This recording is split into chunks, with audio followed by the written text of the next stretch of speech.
ವಿನಯವತಿ, ಯಾಕೆ ಚಿಂತೆಯನ್ನು ಮಾಡುತ್ತಾ ಇದ್ದೀಯಾ? ಈಗಾಗಲೇ ನಮ್ಮೂರದಂತಹ ವ್ರತ ಬ್ರಾಹ್ಮಣರು ಆಡಿದಂತಹ ಮಾತು ಇಲ್ಲಿಯ ಸಮೀಪದಲ್ಲಿ ಕ್ರೋಚಾವಣದಲ್ಲಿಯೂ ಶಿವೆಯು ಬನಶಂಕರ ರೂಪದಲ್ಲಿ ನೆಲೆಸಿದಳಂತೆ. ಅಲ್ಲಿವರೆಗಾಗಿ ಹೋಗಿ ಶುದ್ಧ ಭಾವದಿಂದ ಶ್ರದ್ಧಾ ಭಕ್ತಿಯಿಂದ ಪೂಜೆಯನ್ನು ಸಲ್ಲಿಸದೆ ಹೋದಂತಾದ್ರೆ ನಮ್ಮ ಪಾಲಿಗೆ ಸಂತಾನ ಭಾಗ್ಯವಾಗುತ್ತದೆ ಎಂದು ತಡ ಮಾಡಬೇಡ, ಹೋಗಿ ಬರ್ತೀಯಾ? ಒಂದು ಮಾತು ಸ್ವಾಮಿ ನಿಮ್ಮಲ್ಲಿ ಏನು?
ನಮ್ಮ ಪಾಲಿಗೆ ಸಂತಾನ ಭಾಗ್ಯ ಆಗದೆ ಹೋಯ್ತಲ್ಲ.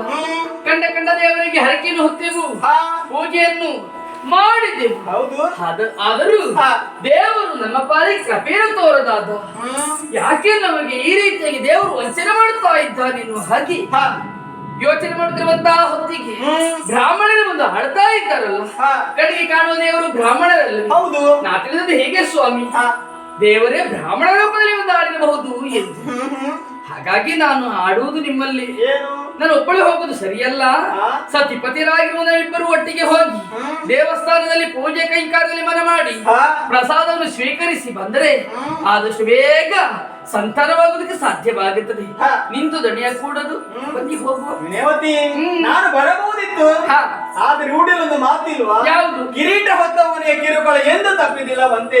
ಈ ನಾಡಿನ ಪ್ರಭು ಎನಿಸಿಕೊಂಡವರು ನಾನು, ರಾಜಕೀಯದಲ್ಲಿ ಒತ್ತಡ ಉಂಟು ನನಗೆ. ಅದಕ್ಕೆ ಆ ಕಾರಣಕ್ಕಾಗಿ ನಮ್ಮವರಾದಂತಹ ವ್ರತ ಬ್ರಾಹ್ಮಣರು ಇದ್ದಾರೆ, ಅವರನ್ನು ಒಡಗೂಡಿಕೊಂಡು ಆ ದೇವಾಲಯದವರೆಗೆ ಹೋಗಿ ಬಾ, ಶುಭವಾಗಲಿ ಅಂತ. ಪ್ರಮಾದಕ್ಕೂ ತಪ್ಪು ಮಾತಾಡೋರಲ್ವ ಎಲ್ಲ ನೀವು. ಪ್ರಜೆಗಳ ಸೇವೆಯನ್ನು ದೇವರ ಸೇವೆ ಇದ್ದ ಹಾಗೆ, ಜನ ಸೇವೆ ಜನಾರ್ದನ ಸೇವೆ ಅಲ್ಲ.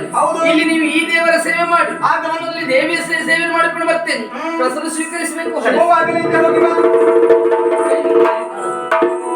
ಅಮ್ಮ ನಿಮ್ಮ ಮನೆಗಳಲ್ಲಿ ನಮ್ಮ ಕಂಡಿರೆ ನಮ್ಮ